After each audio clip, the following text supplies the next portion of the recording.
ఇది ప్రజా వేదిక. జీ న్యూస్ ప్రేక్షకులకు నమస్తే. నేను స్వప్న, జర్నలిస్ట్. ప్రస్తుతం మనతో పాటు సీనియర్ మోస్ట్ జర్నలిస్ట్, మరోరు కాదు, వర్ధమాన రచయిత, రాష్ట్ర విశిష్ట పురస్కార గ్రహీత, గతంలో ప్రెస్ క్లబ్ ప్రెసిడెంట్గా కూడా వర్క్ చేసినటువంటి అనుభవం ఉంది. ఆయనే గడ్డం కేశవమూర్తి. సో వారితో మాట్లాడదాం. నమస్తే సార్. నమస్తే అమ్మా.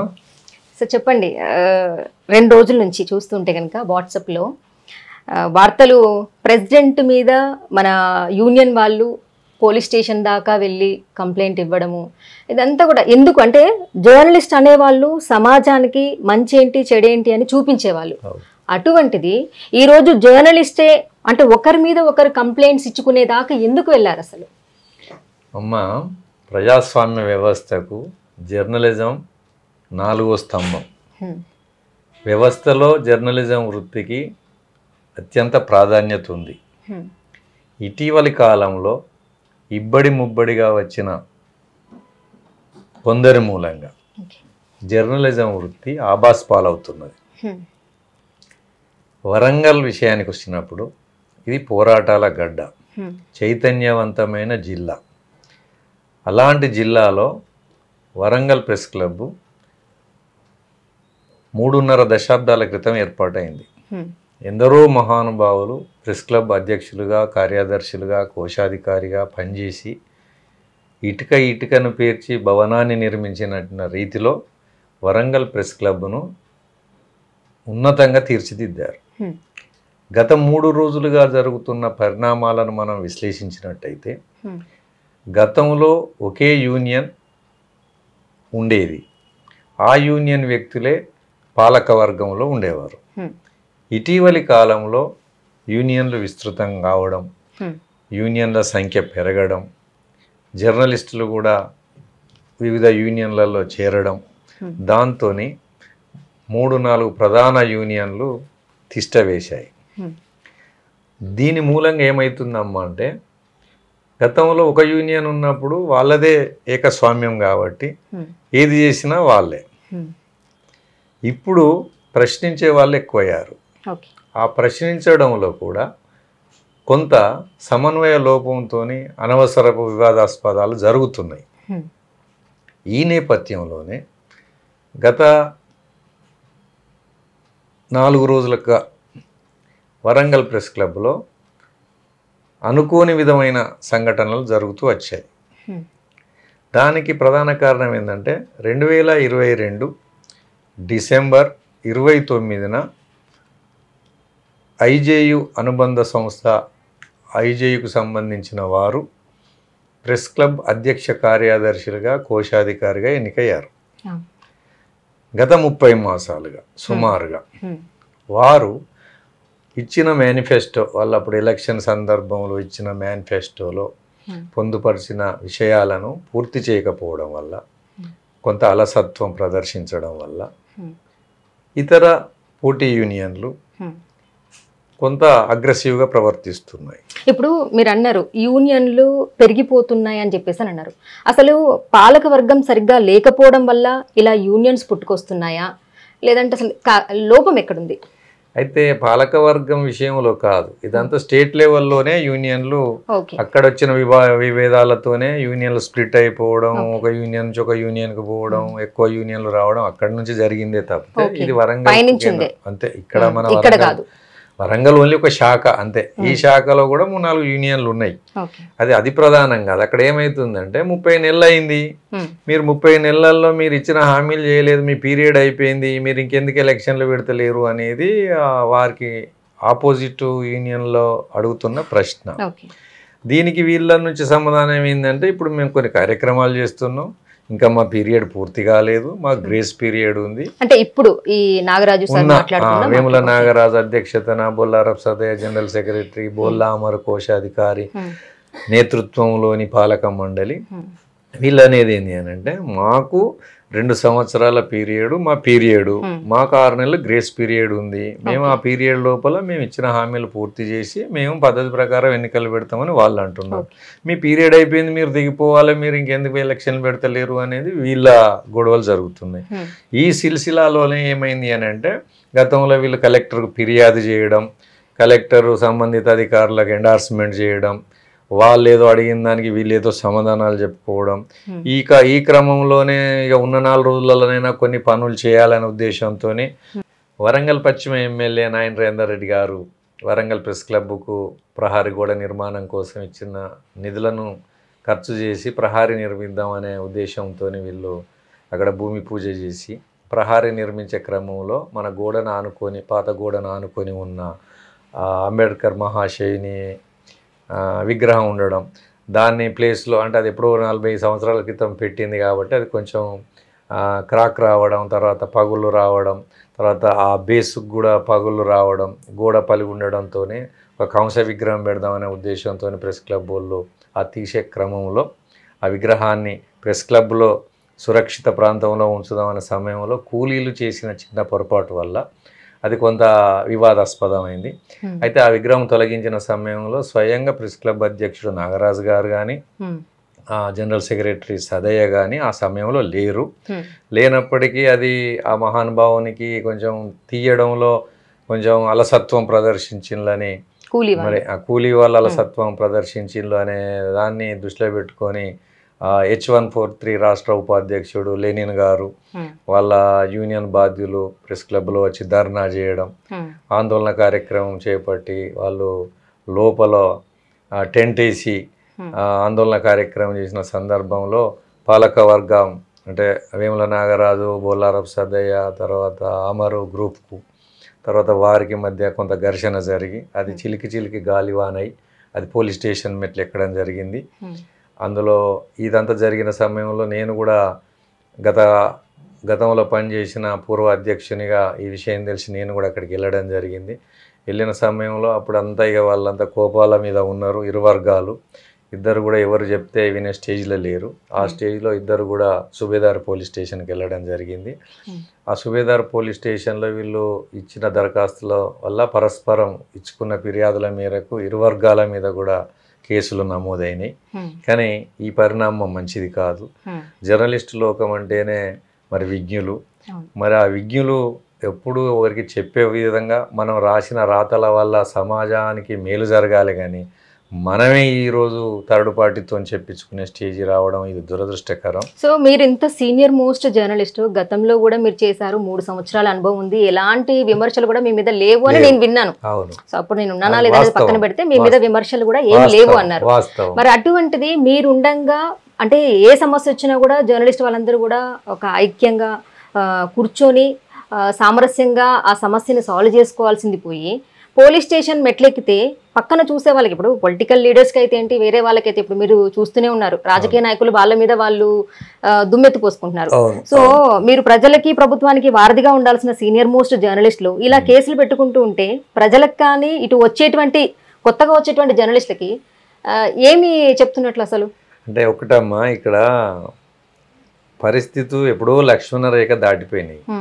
కారణం ఒకరు చెప్తే ఒకరు ఎన్ని స్టేజ్లో లేరు. దానికి కారణాలు అనేకం. ఒక్క కారణం అని చెప్పడానికి వీలు లేదు. ఎందుకు అని అంటే ఒకప్పుడు 4-5 పేపర్లు ఉండేది, అప్పుడు ఛానల్సే లేవు. ఈ మధ్య కాలంలో ఛానల్స్ వచ్చినాయి, శాటిలైట్ ఛానల్స్. ఆ శాటిలైట్ ఛానల్స్ వచ్చిన తర్వాత యూట్యూబర్స్ వచ్చినాయి, యూట్యూబ్లు పోయినాయి, ఇప్పుడు డిజిటల్ ప్రింట్ మీడియా వచ్చింది. ఇవన్నీ కూడా అయిపోయి సంఖ్య పెరిగింది. అంటే ఇప్పుడు సమాజ సేవ చేద్దామని వస్తున్నారా, లేదంటే కనుక ఈజీగా మనీ ఎర్న్ చేద్దామని కొంతమంది వస్తున్నారు? ఎందుకు నేను ఈ మాట అంటున్నానంటే మీరు చూసారు మొన్న వార్తలలో కూడా బ్లాక్మెయిల్ చేసి అమౌంట్ తీసుకుంటున్నారని చెప్పేసి అని. నిజమే అమ్మా, ఇప్పుడు సమాజ హితాన్ని కాంక్షించే జర్నలిస్టుల సంఖ్య తగ్గింది, వాళ్ళ స్వలాభం చూసుకునే వాళ్ళ సంఖ్య పెరిగింది. అందులో దాపరికం లేదు, మనం ఎవరికి భయపడేది లేదు. వాస్తవం చెప్పాలంటే క్వాలిఫైడ్ పర్సన్స్ తక్కువ ఉన్నారు. జర్నలిజం కోర్సులు చదివిన వాళ్ళు తక్కువ, జర్నలిజం మీద 100% కమాండ్ ఉన్న వాళ్ళ సంఖ్య చాలా తగ్గిపోయింది. దీనివల్ల ఏమైపోయిందంటే ఎస్ఎస్సి ఇంటర్మీడియట్ ఆ స్థాయిలో చదివి ఫెయిల్ అయిన వాళ్ళని కూడా తీసుకొచ్చి నువ్వు మా దానిలో రిపోర్టరు మా దానిలో ఇట్లా ఈ అవకాశాన్ని కల్పించేటువంటి వ్యక్తులు ఎవరంటారు? మీరు ఒక సీనియర్ జర్నలిస్ట్ గా చెప్పండి. సంస్థలేనమ్మా, సంస్థలే. ఈ రోజులో చాలా మందిని చూసినట్లయితే ఒక గొట్టం పట్టుకోవడం, జర్నలిస్ట్ అని చెప్పేసి అని బయట వార్తలు తీసుకురావడం. వాస్తవానికి ఈ రోజుల్లో వాస్తవమైన వార్త ఏంటి, అసలు ఇది నిజమా అబద్ధమా అని నమ్మాలంటేనే ప్రజలకి అసలు అయోమయంగా ఉన్నారు ప్రజలు. సో ఎందుకు ఇలా పుట్టలుగా జర్నలిస్ట్ అని ఎందుకు వచ్చేస్తున్నారు? అది ఎక్కడ లోపం? సంస్థల లోపమా, లేదంటే అసలు ఎక్కడ లోపం జరుగుతుంది? అమ్మా, జర్నలిజం వృత్తిలో కనుక నేను జర్నలిస్ట్ అని చెప్పుకుంటే ఈజీగా వాళ్ళ పనులు, సొంత పనులు నెరవేరుతాయని, తర్వాత ఏదో ఒక పేపర్లో పనిచేస్తున్నాము అని అంటే అధికారులు, ప్రజాప్రతినిధులు పీటేస్తారని, తర్వాత మనం కూడా ఇంత మనీ ఎర్న్ చేసుకోవచ్చు అనే ఆకాంక్షతో వస్తున్నారు. కానీ అది నిజమైన జర్నలిస్టులకు, సనాతనంగా పనిచేస్తున్న సీనియర్ జర్నలిస్టులకు ఇది చాలా ఇబ్బందిగా పరిణమించింది. అది మంచి సంస్కృతి కాదు. సంస్థల లోపం కూడా ఉంది. సంస్థలు ఎంతసేపు వాళ్ళ పత్రికా ఛానల్ నడవాలంటే వాళ్ళకు డబ్బు అవసరం కాబట్టి ఈ డబ్బు ఎవరైతే మాకు తొందరగా తీసుకురాగలుగుతారనే ఉద్దేశంతో ఇష్టారీతిలో ఎవరిని పడితే వాళ్ళని రిక్రూట్ చేయడం వల్ల ఈరోజు వ్యవస్థలో జర్నలిస్టులకు విలువ లేకుండా పోయింది. దీనికి సంస్థల కారకులే, అందులో పనిచేసే నాలెడ్జ్ లేని జర్నలిస్టులు కూడా కారణమే.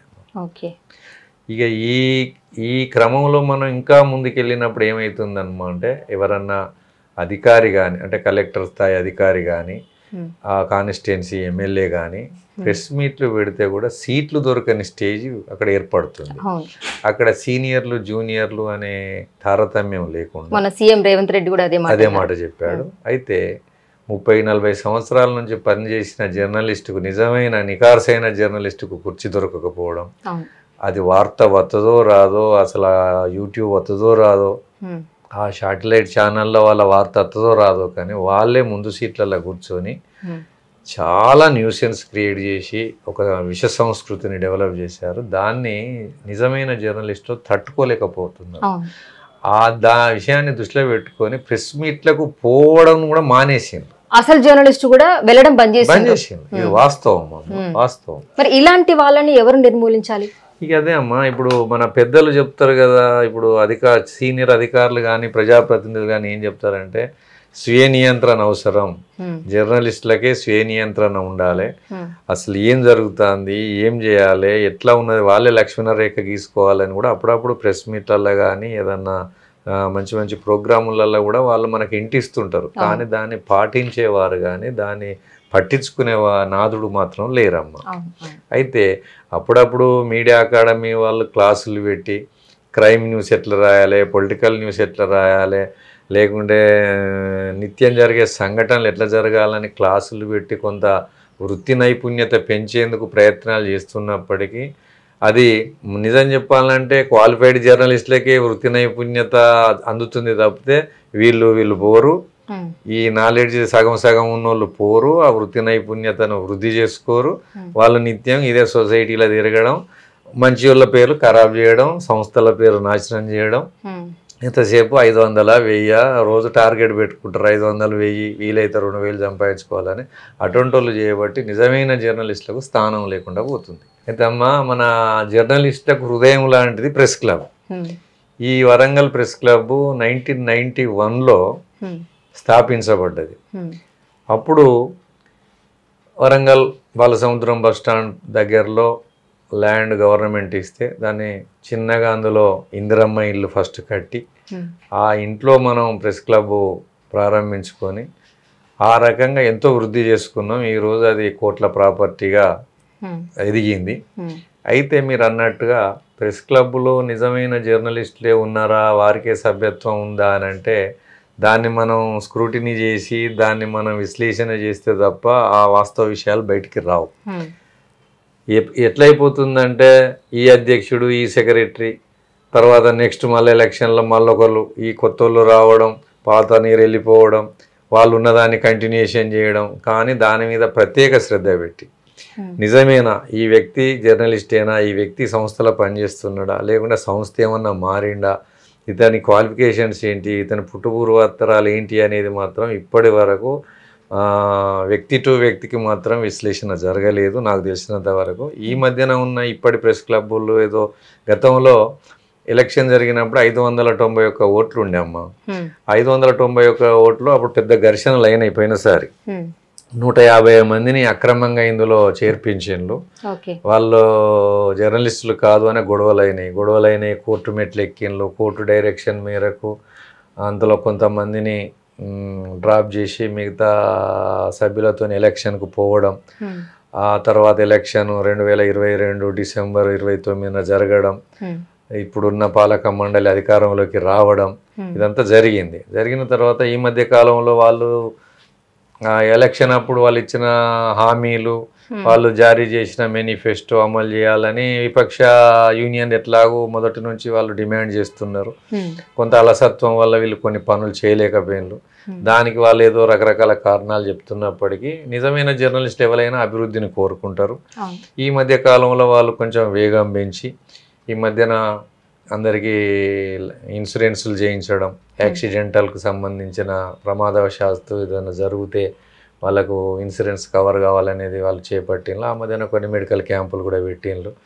మళ్ళీ కూడా 15th రోజు న్యాచురల్ డెత్కు కూడా వాళ్ళు ఇన్సూరెన్సులు కట్టాలనే ఆలోచనతోని, తర్వాత ఈ జర్నలిస్టులకు అందులో ప్రెస్ క్లబ్లో సభ్యత్వం ఉన్న వాళ్ళకు కూడా ప్రైవేట్గా ఎక్కడైనా ల్యాండ్ కొని ఆ పేమెంట్ విధానంలో 150 గజాల నుంచి 200 గజాలు ఇద్దామనే ప్లాన్ల వాళ్ళు ఉన్నట్టు. అంటే ఇప్పటి వరకు ఏమి ఇప్పించలేకపోయారు. అంటే గతంలో వాళ్ళు కానీ ఇప్పుడున్న అధ్యక్షులు కానీ ఎవరు మాకు ఏమి ఇప్పించలేకపోయారు. ఎవరున్నా కూడా ల్యాండ్ వస్తుంది ఎక్కడో ఒకటి, అంటే రెంటెడ్ హౌస్ కాకుండా మనకంటూ ఒక ఓన్గా, ఇప్పుడు ఎవరి జేబులో నుంచి పెట్టారు. గవర్నమెంట్ అయినా కానీ ఇప్పుడు అధ్యక్షులుగా ఎవరు గెలిచినా కానీ ఎవరి జేబులో నుంచి పెట్టారు. సో గవర్నమెంట్ ప్రజలు కట్టే పన్నుల ద్వారానే మనకు వస్తుంది. ఏమీ చేయలేకపోయినరు అన్న విమర్శలు కూడా చాలా ఎదుర్కొన్నారు. మరి ఇప్పుడు చేస్తారు అనేసి అంటే కాలపరిమితి కూడా అయిపోయింది. సో చివర్లో ఉంది. సో ఏంటి అసలు నిజంగా అవుతుందా? వచ్చే వాళ్ళైనా మరి ఇలా ప్రతి ఒక్కటి ఏదైనా తప్పు జరిగితే బయటకు వస్తుంది కాబట్టి వచ్చే వాళ్ళమైనా జాగ్రత్తగా ఉండాలి అని కొంత వాళ్ళు భయంగా వచ్చి సరే చెయ్యాలి, ప్రెస్ క్లబ్ లో ఎవరైతే మెంబర్స్ గా ఉన్నారో వాళ్ళందరికీ న్యాయం చేయాలి అన్న దిశగా వాళ్ళు పయనిస్తారా? లేదు అంటే గతంలో కొంతమంది తిన్నారు, మేము తింటే తప్పేంటి, తర్వాత వచ్చే వాళ్ళం కూడా మేము తింటామని, అంటే బయట వాళ్ళు ఇవే మాట్లాడుకుంటున్నారు. ఎవరు వచ్చినా మేము తిన్నామా లేదా అనేది చూస్తున్నారు. సో అల్టిమేట్ గా లాస్ట్ కి నష్టపోయేది ఎవరంటే ఎవరైతే ఓట్లేసి మాకు ఏదో చేస్తారు అనేసి అనుకుంటారు. కొంతమంది సంపాదించుకుంటున్నారు కావచ్చు బయట, కానీ అందరూ అలా సంపాదించలేరు కదా. ఎవరు మోచేతి నీళ్ళు తాగలేరు కదా. సో పేరుకి మాత్రమే జర్నలిస్ట్ అని బయటకు పోతారు. కొంతమంది ఏముంది అమౌంట్స్ తీసుకొచ్చుకునే వాళ్ళు, జేబులు మీరు అన్నట్లు ఇప్పుడు 500-1000 రూపాయలు ఇస్తే జేబులు వేసుకునే వాళ్ళు కొంతమంది ఉండొచ్చు. కానీ పాపం కొంతమంది తినడానికి లేని వాళ్ళు కూడా చాలా మంది ఉన్నారు. అది మీకు కూడా తెలుసు. ఎలా మారాలి అసలు ఈ పరిస్థితులన్నీ? ఇప్పుడు వాళ్ళు పనులు, అభివృద్ధి పనులు కనిపించకుండా ఆస్తులను మాత్రం సంపాదించారు. నగదు నిల్వ సుమారు 50 లక్షలు ప్రెస్ క్లబ్ అకౌంట్ లో ఉన్నాయి. అయితే సరే అది మీరు అనవచ్చు, ఆ 50 లక్షలు ప్రెస్ క్లబ్ లో ఉంటే సభ్యునికి ఏం లాభం అని అంటే అది మన ఉమ్మడి ఆస్తి, సభ్యులకు సంబంధించిన ఆస్తి కిందనే అది లెక్క ఉంటుంది. ఈ రోజు అవన్నీ బిల్డింగ్లు అవన్నీ లెక్కైతే సుమారు 20 నుంచి 50 కోట్ల ఆస్తి. అది ప్రెస్ క్లబ్ భవనం, ల్యాండ్ అంతా కలిపితే 50 కోట్ల ఆస్తి. సరే అందులో అందరి సహకారాలతోని అది ఆ నిర్మాణం జరిగింది. సరే మనకి ఇప్పుడు ఇక్కడ మెయిన్గా జరిగేది ఏందమ్మా అని అంటే ఎప్పుడు కూడా మన వాళ్ళు ఏం చేస్తున్నారంటే ఆవేశపడుతున్నారు. అంటే జర్నలిస్ట్ అనేతోనికి ఆలోచన ఉండాలి కానీ ఆవేశం తక్కువ ఉండాలి. అప్పుడప్పుడు మిమ్మల్ని కూడా అంట కదా, కోపం వద్దమ్మా, కోపం అగ్రెసివ్ గా పోవద్దమ్మా, అగ్రెసివ్ గా పోవద్దు, ఎప్పుడు కూడా ఆలోచన ఉండాలి అమ్మా. అన్యాయం జరిగినప్పుడే కదా ఇప్పుడు కోపం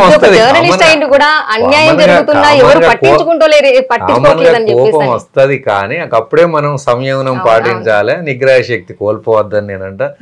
మీరు ఇంక 20 సార్లు కలిసినా నేను ఇదే ముచ్చట చెప్తా. కానీ అంతిమంగా చెప్పేది ఏంటంటే జర్నలిస్టులకు హృదయం లాంటిది ప్రెస్ క్లబ్ అమ్మ.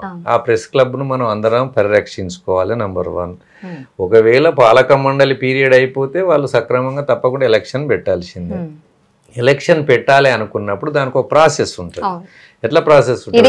ఇదే ప్రశ్న కూడా నేను సార్ నాది ప్రెస్ క్లబ్ లో మెంబర్షిప్ లేదన్నప్పుడు అది ఒక ప్రాసెస్ ఉంటుందని నాగరాజ్ సార్ అన్నారు.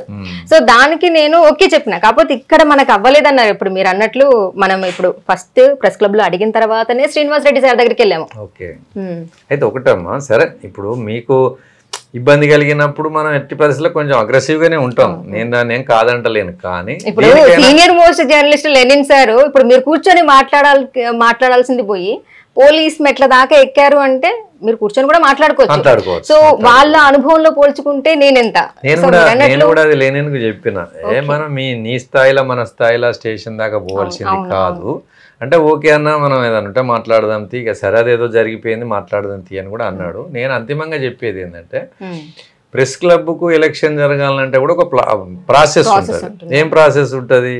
కొంతమంది బదిలీ అయిపోతారు, కొంతమంది మళ్ళీ ఇన్కమింగ్ వస్తారు, కొంతమంది నిజం నీలాంటి వాళ్ళు ఉన్నారు. ఎగ్జాంపుల్ మీరే అనుకో, మీరు నిజంగా రోజు జీ న్యూస్ మీది రెగ్యులర్గా వస్తుంది, మీరు నిజమైన జర్నలిస్టు, మీరు ఎంసీజే కూడా చదువుకొని ఉన్నారు, మీలాంటి వాళ్ళకు సభ్యత్వం ఉండాలి. మరి రేపు డేట్ డిక్లేర్ చేసి ఎలక్షన్ పెడితే మీకు సభ్యత్వం ఉండదు. అందులో ఏదైతే ఉందో మనకి ఎలక్షన్స్ అప్పుడు రాసిన దాంట్లో అందులో ఉంది నిరంతర ప్రక్రియ అని చెప్పేసి. సరే నిరంతర ప్రక్రియ కాకపోయినా మీరు అన్నట్లు ఒక డేట్ లైన్ ఎలక్షన్స్ ముందట ఎలా తీసుకుంటాము అని చెప్పిన అందరూ కూడా సైలెంట్ గానే ఉంటారు. ప్రాసెస్ ఉద్దేశం ఏంటి అంటే ఎందుకంటే నేను ప్రెసిడెంట్ గా పనిచేసిన కాబట్టి నాకు దాని మీద సమగ్రమైన అవగాహన ఉంది. దాని సిస్టమ్ ఎట్లుంటది అని అంటే ఎలక్షన్ కు మనం పోవాలి అనుకున్నప్పుడు ఫస్ట్ సభ్యత్వాల సేకరణ చేయాలి. సభ్యత్వాల సేకరణకు ఒక డేట్ నుంచి ఒక డేట్ వరకు కట్ ఆఫ్ డేట్ పెడతారు. ఆ డేట్ తర్వాత ఏం చేస్తారమ్మా అంటే స్క్రూటినీ చేయాలి. స్క్రూటినీ చేసిన తర్వాత ఏ డేట్ నాడు మనం ఏది సర్వసభ్య సమావేశం పెడదాం జనరల్ బాడీ అనేది డిసైడ్ కావాలి.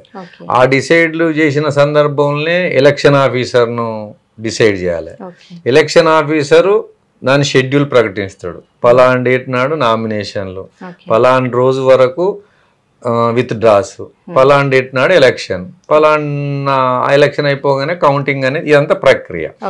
ఈ ప్రక్రియ నేను చెప్పింది సక్రమమైనప్పుడే ఓటు లేని వాళ్ళకు ఓటు వస్తుంది, నిజమైన జర్నలిస్టులు ఓటుగా ఉంటారు, కొంతమంది చనిపోయిన వాళ్ళకి తొలగించబడతాయి. నిజంగానే ఏమన్నా కాంప్లికేషన్ ఉండి క్రిమినల్ కేసులు బుక్ అయ్యి లేకపోతే అత్యాచార యత్నాల కేసుల బుక్ అయిన వాళ్ళు ఇతరత్ర ఆర్థిక నేరాలకు పాల్పడ్డ వాళ్ళ కొన్ని ఓట్లు పోవడం జరుగుతాయి. పోయినప్పుడు ఏమైతుంది, నీకు నిజమైన ఓటర్ లిస్ట్ ఉంటుంది, అది ఎలక్షన్ ఆఫీసర్ ప్రకటిస్తాడు. గిన్ని ఓట్లు గీతమంది ఓటర్లు ఉన్నారు, పోస్టులు గివి ఉన్నాయి, ఈ ప్రక్రియ. సరే ఆ విషయం అది జరగబోయే కాలంలో జరుగుతుంది. మరి ఇంత ప్రక్రియ ఉంది అని మీరు చెప్తున్నారు, 150 మంది ఎక్స్ట్రా ఎలా వచ్చిండ్రు అసలు? దానికి గత పాలక వర్గంలో ఉన్న బాధ్యులు కారణం. అది లాస్ట్ మినిట్ లో కొంచెం ఇబ్బడి ముబ్బడిగా చేర్పించడం జరిగింది. అప్పుడు ఉన్నారు, ఇప్పుడు వీళ్ళు తీసేస్తారు అని నేను అనుకుంటున్నాను. ఇప్పుడు ఉన్నటువంటి మాజీ అధ్యక్షులే తీసేస్తారా, లేదంటే ఇప్పుడు వచ్చేటువంటి ఎలక్షన్స్ ఏవైతే ఉన్నాయో ఎవరైతే మళ్ళీ నిలబడతారో వాళ్ళు ఏమైనా స్క్రూటినీ చేస్తారు? లేదు, ఇప్పుడు మనం మాజీ అనేతానికి కూడా వీల్లేదు, ఇంకా వీళ్ళు పవర్లు ఉన్నారు కదా, ఇంకా వీళ్ళ పీరియడ్ అయిపోలే. ఇప్పుడు ఎప్పుడు అయిపోతుంది, కొత్త కార్యవర్గం వస్తే వీళ్ళు అయిపోయినట్టు లెక్క. కొంతమంది గిట్టని వాళ్ళు ఏమంటారు, కాలం అయిపోయిన కమిటీ అంటారు, దానికి రకరకాల పేర్లు పెడతారు. అయితే నేనేమంటున్నా అంటే కొత్త పాలక వర్గం వచ్చేదాకా నాకున్న ఎక్స్పీరియన్స్ ప్రకారం పాతోళ్ళు ఉన్నట్టు లెక్క. వాళ్ళు కూడా ఇప్పుడు మేము గ్రేస్ పీరియడ్ లో ఉన్నాం, మా గ్రేస్ పీరియడ్ నడుస్తుంది, మేము అఫీషియల్ అని వాళ్ళు అంటున్నారు. నేను దాన్ని ఏం వ్యతిరేకించలేను, ఎందుకంటే అనుభవం ఉన్న వ్యక్తిగా ఓకే. వీళ్ళు కాలం అయిపోయిందని వీళ్ళు అంటారు, మేము గ్రేస్ పీరియడ్ ఉన్నామని వాళ్ళు అంటారు. మొత్తానికి నాకున్న నాలెడ్జ్ ప్రకారం అయితే వాళ్ళు గ్రేస్ పీరియడ్ లోనే ఉన్నారు, అలా నాకు సెకండ్ థాట్ ఏం లేదు. సరే మొత్తానికి వీళ్ళు ఏమంటారు, వీళ్ళు మీ పీరియడ్ అయిపోయిందని గతంలో యూనియన్లు 2-3 యూనియన్లు కూడా పోయి కలెక్టర్ గారికి కంప్లైంట్ చేయడం జరిగింది. వాళ్ళు కూడా ఏదో విచారణకు ఆదేశించారు, వీళ్ళేం జవాబు చెప్పుకున్నారో ఇప్పుడు అదేం సరిలేదు, సప్పుడు లేదు.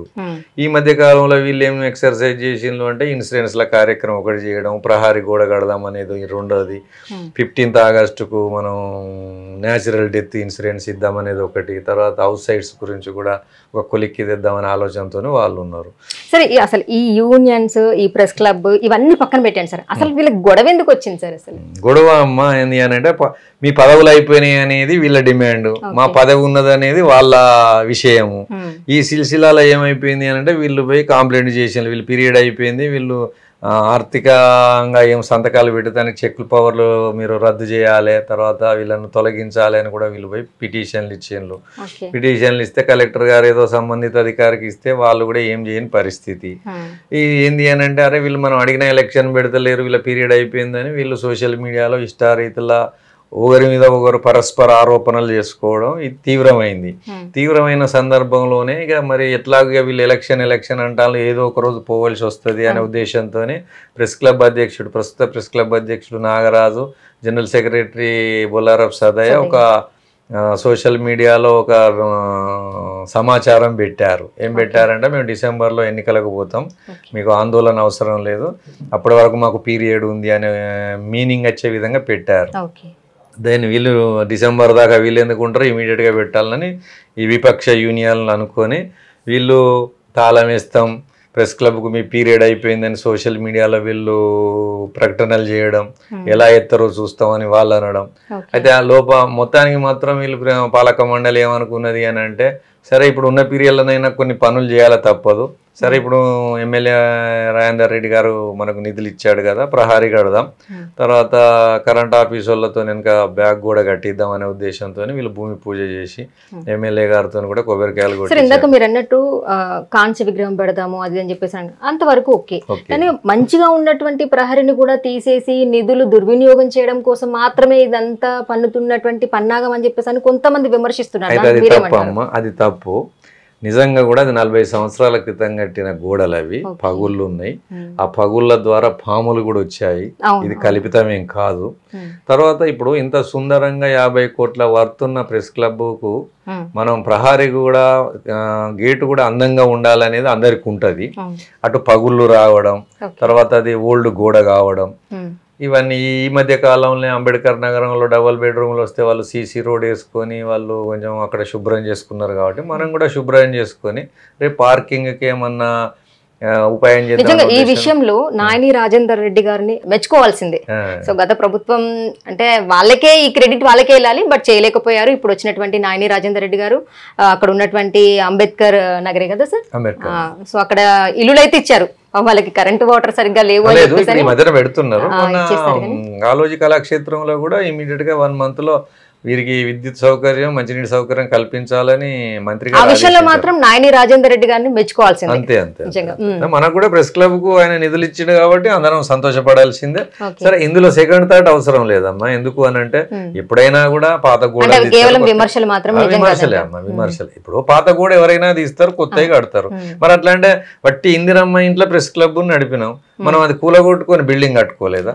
కాకపోతే ఇప్పుడు వచ్చిన గొడవంత ఏంది అని అంటే, మనకు కార్నర్లో ఈశాన్య మూలలో గుడిసెవాసులు గద్దె గట్టి పెట్టిన అంబేద్కర్ మహాశయుని విగ్రహం తొలగింపు విషయంలో జరిగిన అపశృతి, అది కూడా కూలీలు చేసిన తప్పిదం వల్ల దాన్ని కొంతమంది ఇదే అదనుగా భావించి వివాదాస్పదం చేయడంతో ఇంత రాద్ధాంతం జరిగింది. తప్పితే అయితే కూర్చొని మాట్లాడుకోవాలన్నప్పుడు ఇగోలు అడ్డం వస్తాయి కదనమ్మా. ఇప్పుడు ఎట్లుంటది అని అంటే, ఇప్పుడు నువ్వు ఎంసీజే చేసినావు, నేను కూడా పీజీ డిప్లొమా జర్నలిజం చేసినా కాబట్టి నువ్వు పద్ధతి ప్రకారం మాట్లాడుతావు, నేను పద్ధతి ప్రకారం మాట్లాడతా.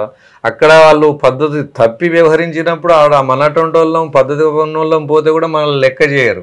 ఇక ఆడికి పోయి మనం ఆబాస్పాలు ఎందుకు కావాలనే ఉద్దేశంతో మనం కారణాలు చెప్పడం కూడా జరిగింది. ఈ విషయం అంటే వెళ్ళి చెప్పడం అంటే నాకు ఎవరు బాధ్యత అప్పచెప్పలేదు, కానీ నేను అందరి వాడిగా ఉంటా. నాకు అన్ని యూనియన్లతో సంబంధం ఉన్నది, నేను అందరిని వరుసలు పెట్టి మాట్లాడతా, అందరిని పలకరిస్తా, నా తత్వం అది. కాబట్టి మనకు గొడవలు అవసరం ఇది అంతే. ఏందన్నా అంటారా, ఏదన్నా ఉంటే మాట్లాడాలి, దాన్నే ఉన్నదని. పాపం నాకు వాళ్ళ యూనియన్ జనరల్ సెక్రటరీ హర్షం రాజ్ కుమార్ అన్న, ఏ గొడవ ఎందుకన్నా ఏదన్నా ఉంటే మాట్లాడాలంటే, మరి ఐజీఓలు అన్న నువ్వు పోయి మాట్లాడాను, ప్రెస్ క్లబ్ వాళ్ళు మాట్లాడంటే నేను మాట్లాడేవాడిని. వీళ్ళు సరిలేదు, తప్పు లేదు, ఇక వాళ్ళు కూడా నాకేం బాధ్యత అప్పచెప్పినప్పుడు, ఇంకా పెద్ద మంచితనం అప్పచెప్పినప్పుడు మనం పెద్ద మంచితనం ఏం చేస్తాం, దాంతో మనం కూడా పట్టించుకోలేదు. కాకపోతే నేను ఐజేఈలో ఉన్నా, నేను ఐజేఈలో కూడా రకరకాల పోస్టులు చేసిన కాబట్టి సరే ఆ యూనియన్తో ఉన్న అటాచ్మెంట్కు నేను కూడా పోలీస్ స్టేషన్ వాళ్ళతో రమ్మన్నారు కాబట్టి పోవాల్సి వచ్చింది. కానీ నా వ్యక్తిత్వం ఏంటంటే ఇదంతా అనవసరం, ఏదన్నా ఉంటే కూర్చొని మాట్లాడుకుంటే అయిపోయి, అందరం కూడా క్వాలిఫైడ్ వాళ్ళమే కదా. ఇప్పుడు అక్కడ ధర్నా చేసేటోళ్ళు కానీ, లేకుంటే ఇప్పుడు పాలక మండలి ఉన్నోళ్ళు కానీ అందరు క్వాలిఫైడ్ వాళ్ళే. మనం కూర్చొని మాట్లాడుకుంటే పరిష్కారం ఉంటుంది. వాళ్ళ డిమాండ్ ఏంది, ఎలక్షన్ సీక్వెన్స్ లో వస్తుంది కదా, ప్రాసెస్ ప్రకారం వస్తుంది. మరి ఇప్పుడు ఇది ఎంత లేదన్నా 2 నెలల టైం పడుతుంది.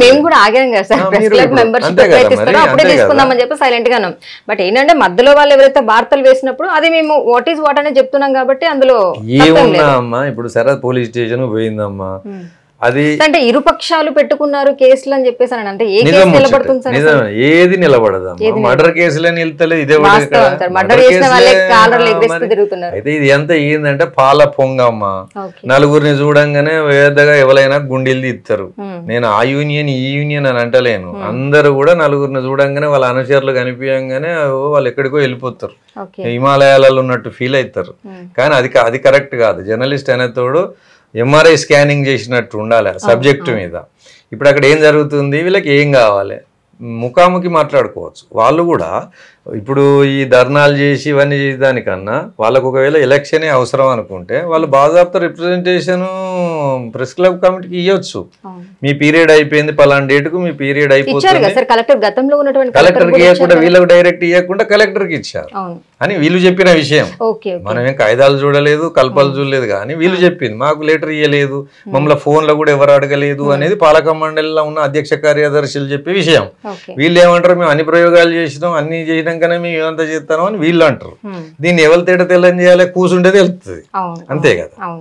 ఆ కూర్చునే దానికి కూర్చున్నాం అంటారు, మళ్ళా వీళ్ళు నటిస్తారు. అందరూ ఇలా అందరూ బరాబరే, అందరూ వాళ్ళేం సొక్కం కాదు వీళ్ళేం సొక్కం కాదు, అందరూ కూడా వాళ్ళ అవసరాల కోసం ఉపాయాలు చేస్తలే. కానీ అంతిమంగా నేననేది ఏంటంటే, ఒక సీనియర్ జర్నలిస్ట్గా నా బాధ ఏంటి అని అంటే, మనం నిజం ఎక్కడికి పోయినా కూడా, మంత్రి దగ్గరికి పోయినా, ఒక కలెక్టర్ దగ్గరికి పోయినా, జర్నలిస్ట్ అంటే ఒక గుర్తింపు, ఒక అది ఉంది. దాన్ని మనం పలసన చేసుకోవడం వల్ల ఇప్పుడు అసలు సిఐ ఏసీపీ గారు కూడా మనకి ఎక్కడైనా మీటింగ్లో కలిసినప్పుడు మనతో ఎంతో ఆత్మీయంగా మాట్లాడతారు. కానీ ఆయన దగ్గర పోయి మనం నిల్చొని మనం పిటిషన్లు ఇచ్చి ఒకరి మీద ఒకరు కేసులు అయితే రేపేమో నిలిచే కేసులు కాదు, ముందట తీసుకున్నా వెనకాల నవ్వుకునే విషయం కదా. వీడు అది అంటాడు, అందరికి మైనసే అమ్మా, ఇది అందరికి మైనసే, ఎవరికి ప్లస్ కాదు. కానీ అంతిమంగా ఏంది అని అంటే, ఇప్పుడు సామరస్య మార్గాలు ఉంటాయి. అంత పెద్ద బాబ్రీ మసీదు అయోధ్యది సామరస్యంగా అయింది, ఇవి పెద్ద సమస్యలా కూర్చుంటే అయిపోతుంది కదా. ఇప్పుడు మనకు రాజ్యాంగ నిర్మాత బాబాసాహెబ్ అంబేద్కర్ గారు, ఆయన వల్లనే ఈరోజు మనం ఎక్కడనో మారుమూలలో ఉన్నోళ్ళం కూడా వచ్చి సిటీలో చదువుకొని ప్రయోజకులమై మంచి ఒక హోదాలో బతుకుతాను. ఆయన పెట్టిన భిక్షే.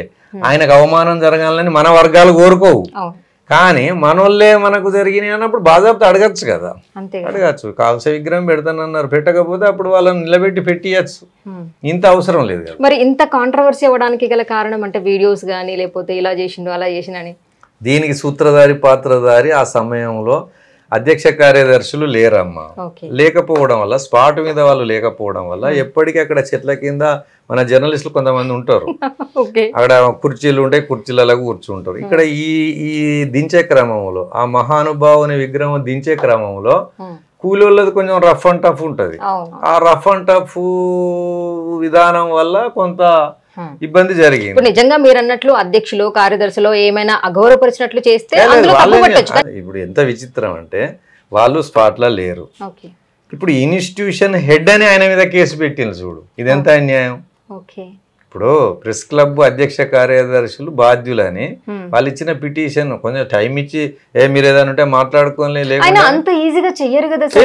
అంటే ప్రెషర్స్ పెట్టింది. ఇప్పుడు ప్రతి ఒక్కరికి ఉంటారు. నేను కూడా 100 మంది ఐఏఎస్ ఐపీఎస్ ఆఫీసర్ల లైఫ్ స్టోరీలు రాసిన, నాకు సంబంధం ఉంటుంది. ఎవరన్నా నా దగ్గర ఉనికి ఏదన్నా ఇబ్బంది జరిగినప్పుడు ఆఫీసర్తో ఫోన్ చేయిస్తా కదా, అదే విధానాన్ని వాళ్ళు అవలంబించడం వల్ల ఇమీడియట్ అయింది. కానీ వాళ్ళు పోలీసు వాళ్ళు అయినా కూడా కొంచెం సామరస్యపూర్వకంగా, ఎందుకయ్యా మీరు ఇప్పుడు జర్నలిస్టుకున్న వేరే వాళ్ళకు పంచాయతీ పడ్డప్పుడు ఫాస్ట్గా ఎఫ్ఐఆర్ చేస్తారు.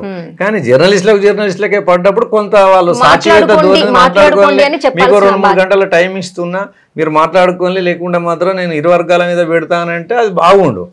టక్కున మాకెందుకు వచ్చినా కూడా అయితే నేను ఫోన్ చేసిన సిఐ గారికి, అంటే వాళ్ళు ఇరు వర్గాలను మీరు ఒప్పిస్తే నాకు అభ్యంతరం లేదని ఒక మాట అన్నాడు. అయితే నేను వెంటనే ప్రెస్ క్లబ్ ప్రెసిడెంట్కి మాట్లాడన్నా, నాకేం అభ్యంతరం లేదు, రేపు కూర్చొని మాట్లాడదాం అని అన్నాడు. అయితే లెనిన్కు మాట్లాడితే లెనిన్ కూడా అన్న మాట్లాడదాం తీయ ఒడగొడదాం, ఏమున్నా నేను ఇప్పుడు సిఐకి చెప్తానంటే టక్కున తొందరగా చెప్పు, రేపు ఏమన్నా ఉంటే ప్రెస్ క్లబ్లో మాట్లాడదాం, మీ డిమాండ్స్ ఏమున్నాయో వాటిని అమలు చేద్దామని అన్నా. అంటే ఓకే అన్నాడు. ఆ తర్వాత మళ్ళీ ఏమన్నాడంటే, ఇక మా వాళ్ళు అన్న అయినతట్టు లేదా, ఇక వాళ్ళు ఎట్టి పరిస్థితుల్లో కేసే అంటారంటే, ఇక మరి పెట్టుకుని మీరు పెట్టుకుంటే మేమేం చెప్తాం, అని నేను కూడా డ్రాప్ అయిపోయాను. నిజంగానే మీరు అన్నట్లు కూర్చొని మాట్లాడుకుంటే అప్పటికి కూడా సమస్య పరిష్కారం కాకపోతే పోలీస్ స్టేషన్ ఇవాళ కాకపోతే రేపు కాకపోతే నెలకైనా పెట్టాల్సిందే నిజంగా తప్పు జరిగింది అనుకుంటే. సో ఇంత పిటిషన్లు ఉన్నాయి, ఇలా అంత అర్జెంట్ గా చేయకుండా తెల్లారైనా చేసే అవకాశం ఉండే. ఇప్పుడు మళ్ళీ మనం రాజీ కూర్చుకొని పోతే వాళ్ళ విషయంలో అయితే వాళ్ళ ముంగటైతే మనం చులకనైనట్టే కదా, అది బాధ ఉంది. సరే ఏదేమైనప్పుడు ఒకటే అమ్మ, మనం లక్ష్మణ రేఖ వాళ్ళని దాటద్దు, మనం స్వీయ నియంత్రణ కూడా అవసరం. ఏదో మనం తెలియగానే ఈ రోజులలో ఎట్లా అయిపోయినాయి వాళ్ళ భాష అంటే, అటు ప్రజాప్రతినిధులు ఒక ఆఫీసర్లు మాత్రమే జాగ్రత్తగా మాట్లాడుతున్నారు తప్పితే ప్రజాప్రతినిధులు కానీ సేమ్ మన జర్నలిస్టులు కానీ ఇష్టం ఉన్నట్లు మాట్లాడుతున్నారు. అది కొంత మనకు సీనియర్లకు ఇబ్బంది కలుగుతుంది. ఆ పత్రికల్లో రాయలేని భాష కూడా వాడుతున్నారు. ఇక దానికి సరే కొంతమంది కోర్టు మెట్లు ఎక్కుతున్నారు, పరువు నష్టాలు దావా వేస్తున్నారు. సరే అదంతా అట్లా ఉన్నప్పటికీ ఏదేమైనా ఈ ప్రెస్ క్లబ్ వ్యవహారాలలో ఎక్కడ మార్పు వస్తే మంచి జరుగుతుంది అని మీరు అంటున్నారు సార్? సీనియర్ జర్నలిస్ట్ గా చెప్పండి. ఒకటే అమ్మా, ఇప్పుడు సంస్థలు కూడా రిక్రూట్మెంట్ చేసినప్పుడు తప్పకుండా క్వాలిఫైడ్ పర్సన్స్ను రిక్రూట్ చేసుకుంటే ఒక 50% ఈ అవినీతి అక్రమాలకు సంబంధించిన విషయం కంట్రోల్ అవుతుంది. తర్వాత ఈ వృత్తిలోకి వచ్చిన వాళ్ళు కూడా నేను సమాజ హితం కోసం పనిచేయాలి, సమాజ హితాన్ని కాంక్షించాలనే లక్ష్యం ఉంటే తప్ప ఇది మనం ఒక క్రమ పద్ధతిలో పోలేం. అందుకోసం ఇప్పుడు అవన్నీ దాటిపోయినాయి, ఎవరి చేతిలో ఎవరు లేరు. కాబట్టి ఒకప్పుడు ఉమ్మడి కుటుంబాలు ఉండే, ఇప్పుడు సింగిల్ కుటుంబాలు అయినాయి. అట్లనే ఇప్పుడు ఒకప్పుడు 4-5 ఏళ్ల మీద లెక్క పెట్టే జర్నలిస్టులే ఉండేది, ఇప్పుడు 100ల సంఖ్యలో అయిపోయారు. ఎవరన్నా ప్రెస్ మీట్ పెట్టి భోజనం పెడదామంటే అక్కడ ప్లేట్లు దొరకని పరిస్థితికి తీసుకొచ్చారు. సరే దానికి ఎవరిని నిందిస్తాం? ఎవరిని నిందించలేం. అట్లా జరిగిపోయింది కాబట్టి కాలక్రమంలో ఆ మార్పు వచ్చింది. కాబట్టి అది ఎంత వేగంగా మార్పు జరిగిందో ఇక్కడ కూడా మనం సమాజ హితం, సమాజం మంచిగా ఉండాలనే ఉద్దేశానికి కూడా ఆ మార్పు వస్తే బాగుండు. అది ఎప్పుడు రావాలనే నేను కోరుకుంటున్నాను. ఈ ప్రెస్ క్లబ్ వ్యవహారానికి వచ్చినప్పుడు వెంటనే ఈ మధ్యలో దాన్ని ఏదో రకంగా దాన్ని సంసిపోయే విధంగా నా వంతు అంటే ఇక్కడ ప్రెస్ క్లబ్ లో కూడా కొంత మార్పు తీసుకురావడానికి అవకాశం ఉంది అంటారా? ఉంది 100% ఉంది. ఇప్పుడు మీరు ఏదైతే ప్రెస్ క్లబ్ మెంబర్షిప్ ఏదైతే ఉందో నిజంగా నిజాయితీగా ఉన్నటువంటి వాళ్ళకి, ఇప్పుడు మీరు అన్నట్లు జర్నలిజం చదవనివ్వండి, సీనియర్స్ ఉండనివ్వండి, ఆ విలువలు పాటించే వాళ్ళకి మీరు అన్నట్లు సభ్యత్వం ఇచ్చినా అక్కడ కొంత న్యాయం జరుగుతుంది కావచ్చు. మీరు అన్నట్లు లేదంటే కనుక ఇప్పుడు ఎక్కడైనా భోజనాలు పెడుతున్నారంటే ప్లేట్ల కోసం ఇలాగే ఉంటుంది. అమ్మా నేను ఒకటి ఏమంటున్నా అంటే, ప్రెస్ క్లబ్లో నిజమైన జర్నలిస్టులే సభ్యులుగా ఉండాలనే ప్రధానమైన డిమాండ్ వ్యక్తం చేయడంలో నేను మొదటిని. నిజంగా కూడా జర్నలిజం ఆ వృత్తి, సంస్థ, రెగ్యులర్గా వచ్చే వ్యవహారాలు అవన్నీ ఉన్నోళ్ళు ఉంటేనే ఆ ప్రెస్ క్లబ్కి అందం. జర్నలిస్ట్ వృత్తికి అదొక మంచి అది ఉంటుంది. నిజంగా వాళ్ళు నిజంగా రోజు అంతా ఆ దందాలు ఈ దందాలు చేస్తోళ్ళు వచ్చి మనకు ప్రెస్ క్లబ్లో సభ్యునిగా నేను కూడా సభ్యుని అని కాలు వేసుకొని కూర్చుంటే మరి మనం కూడా కళావిహీనం అవుతాం. కాబట్టి అందరం కూడా వాళ్ళ దగ్గర ఉన్న సభ్యుల్లో నిజమైన వాళ్ళ నుంచి అనర్హులను తీసేయాలనే డిమాండ్ నేను కూడా వ్యక్తం చేస్తున్నా. మీరు కూడా అదే కోరుకోవాలి. సేమ్ టైం నిజమైన జర్నలిస్టుకు సభ్యత్వం తప్పకుండా రేపు జరగబోయే ప్రాసెస్లో ఎలక్షన్స్లో దానికన్నా ముందే ఎట్లాగూ ఈ సభ్యత్వాల సేకరణ చేసి స్క్రూటినీ చేసినప్పుడు నిజమైన జర్నలిస్టులకు సభ్యత్వం ఇవ్వాలని నేను కోరుతున్నాను. Thank you sir, thank you so much. మీ అమూల్యమైనటువంటి టైం నుంచి జర్నలిస్ట్ అనేవాళ్ళు ఎలా ఉండాలి, ఏంటి, ఎలాంటి మార్పులు తీసుకొస్తే నిజంగా ఒక జర్నలిస్ట్ కి న్యాయం జరుగుతుంది అనేది చాలా చక్కగా వివరించారు. Thank you so much. So ఇదండి గడ్డం కేశవమూర్తి గారు. సో ఎంత అద్భుతంగా ఒక జర్నలిస్ట్ అనేవాడు నిజంగా జర్నలిజం చేసి ఉండాలి. ఒకవేళ చేయకపోయినా ఆల్మోస్ట్ గతంలో సీనియర్స్ కూడా ఉన్నారు. సో వాళ్ళని పక్కన పెడితే ఈ రోజు ప్రతి ఒక్కరు కూడా గొట్టాలు పట్టుకొని వచ్చి మేము జర్నలిస్టం అని ఒక ట్యాగ్ లైన్ తగిలించుకుంటూ వాళ్ళు ఏదో సమాజ సేవ చేస్తున్నామని చెప్పేసి అని మందలుగా కొంతమంది, అందరూ కాదు, ఎందుకంటే పాపం సమాజ హితం కోసమని సమాజ సేవ చేసే వాళ్ళు జర్నలిస్టులు చాలా మంది ఉన్నారు. కానీ కొంతమంది రీల్స్ చేసుకుంటూ డాన్స్లు వేసుకుంటూ ఇష్టారీతిగా ముద్దులు పెట్టుకుంటూ ఎంత చండాలం చేస్తున్నారంటే ఇంకా నేను చెప్పాల్సిన అవసరం లేదు. సో ఎవరు ఏంటి అనేది, ఏ పని చేస్తున్నారు అనేది వాళ్ళకి తెలిస్తే చాలు. కానీ ఇక నుంచి అయినా ఇప్పుడు వచ్చేటువంటి అధ్యక్షులు ఎలక్షన్స్ అప్పుడు ఎవరైతే ఎన్నికల్లో మేము అధ్యక్షులుగా నిలబడుతున్నాం అనేటువంటి వ్యక్తులు ఎవరైతే ఉన్నారో ఇలా అన్యాయంగా వచ్చేటువంటి వాళ్ళు, ఏదైతే దందాలు చేసుకునే వాళ్ళని ఆ ప్రెస్ క్లబ్లో ఒక మెంబర్గా తీసుకురాకుండా నిజమైనటువంటి పర్సన్ వర్క్ చేసి సమాజ హితం కోసమని అటు ప్రజలకి ప్రభుత్వానికి వారధిగా పనిచేసేటువంటి వ్యక్తి మాత్రమే ఒక జర్నలిస్ట్ అని చెప్పేసి అని వాళ్ళకి అవకాశం కల్పిస్తే ఇలా అనవసరమైనటువంటి వ్యక్తులు కూడా వచ్చి ఇలా నిందలు వేయడం కానీ ప్రెస్ క్లబ్ మీదే మన మీద మనం వార్తలు వేసుకునేటువంటి రోజులు రాకుండా ఉంటాయని నేను కూడా అనుకుంటున్నాను. సో చూద్దాం మరి. న్యాయం వైపు నిలబడే గలం గంగా ప్రవాహం. For latest updates subscribe to Zee News. ఇది ప్రజా వేదిక.